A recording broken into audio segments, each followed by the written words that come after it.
To all who come to this ragged place, welcome. And since you're here, why don't we start the show? I'm Rick Rags, and welcome to the Ragged World. This is a podcast about beauty, battle, and business. Now, this is a trailer. I'm supposed to rope you into wanting to watch more episodes, but the thing is, I don't know you. I don't know what you like.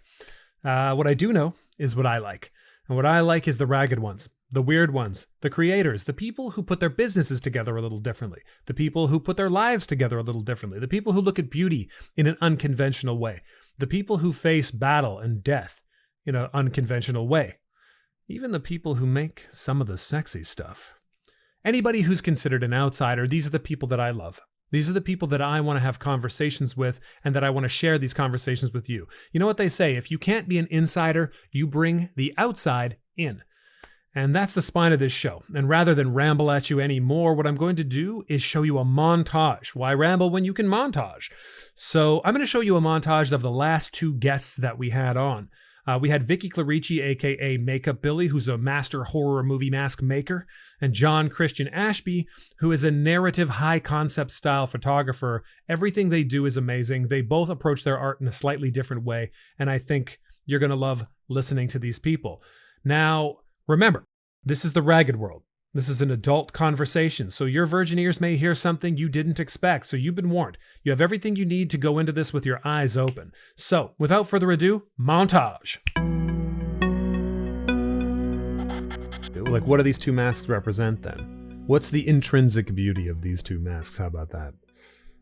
They're so plain yet terrifying. They're so normal yet human-like. There's something there that they connect to.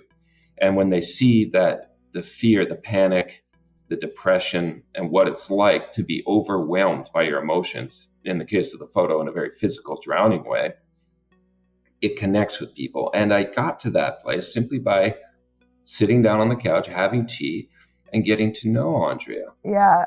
And there's something strange about things that are semi-human but not. Like, our brains recognize faces constantly, right? That's just a thing. So, turn the lights out in a room, you're gonna be like, ooh, I think I see something, it's kind of thing. But I find with those kind of subtle masks, it's like, ugh. Beauty to me is what is inside of us that makes us who we are. And that doesn't necessarily mean things that are pretty. It can be the dark, it can be the gross, it can be the grotesque. And sometimes it is something very beautiful, physically beautiful, conventionally beautiful. Nothing wrong with that either. Sometimes it's a blend of the two. There was one point when I was making my Brundlefly that I literally had my wall covered with these printouts of pictures of him for reference. But I remember walking in, and you get so used to it, right? You're in your little habitat, and then I was walking in, like, I don't know, it was like early in the morning, and I just look and I'm like, holy crap, I look like a serial killer. Most of my projects, the concepts are actually coming from the people you see in the photos, and that's what I love about it.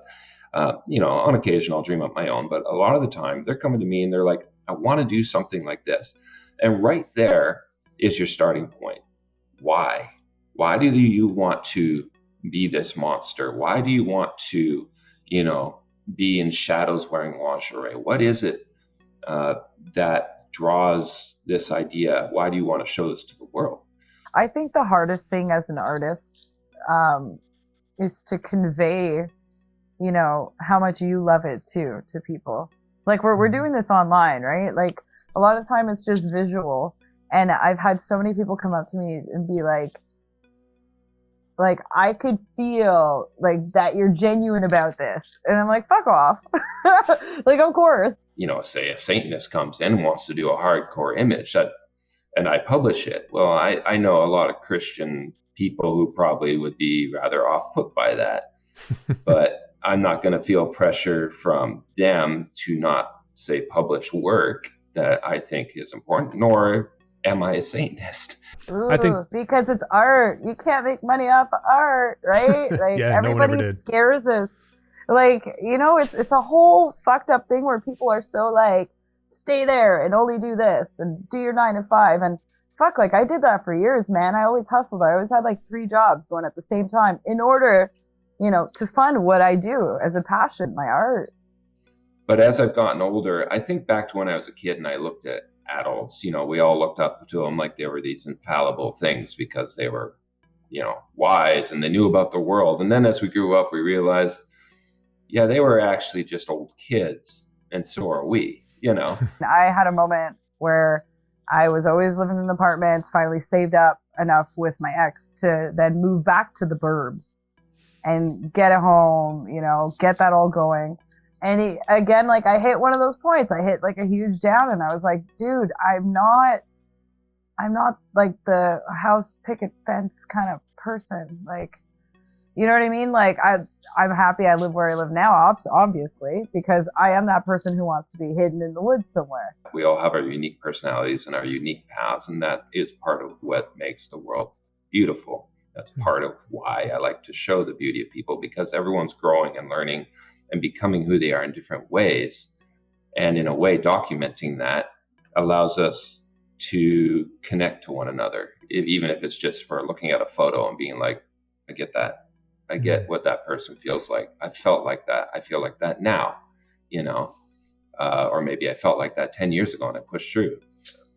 I'm thinking back to like when I first started posting on Instagram, because I was holding on to all these insecurities. Like maybe my work isn't good enough to even post online. Maybe I shouldn't be sharing this until it's at a certain level.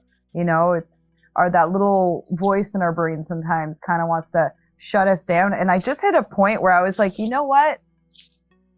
I'm just going to do it. And, if people give me awesome constructive criticisms, then that's awesome. And if people hate, people are always going to hate. You know what I mean? That's just life. And it's kind of like that moment where you can let go. I find you could really thrive. It's a way that you can just kind of fucking run with it. I think you need to be able to make up your own mind without feeling pressured from either side. You need to be able to objectively look at the information you're getting, think about it, talk about it, and then form your own, decisions about what you want to express, believe in, what have you, how you want to be in the world, based on objective observation, not pressure. And there is so much pressure right now. I've had people approach me like, you should really think about like kids at this point. And I'm like, do you know how much fucking glue I sniff? Like if I had a kid, it's going to come out like... I feel like I'm the Switzerland of something like Valentine's Day. Like, it's funny because I have no strong feelings for or against it, but like you said, I'm a conduit for other people's feelings. So if they're against, then, screw Valentine's Day. And if they're for it, I'm like, oh, this is going to be a beautiful, lovey shoot. I'm flexible. Yeah, I got to go stab myself with more fish hooks. Please do. Please do. I wouldn't have it any other way. Oh, God. I was like, oh, this is fun talking, but when is this chick going to stab herself with some fish hooks?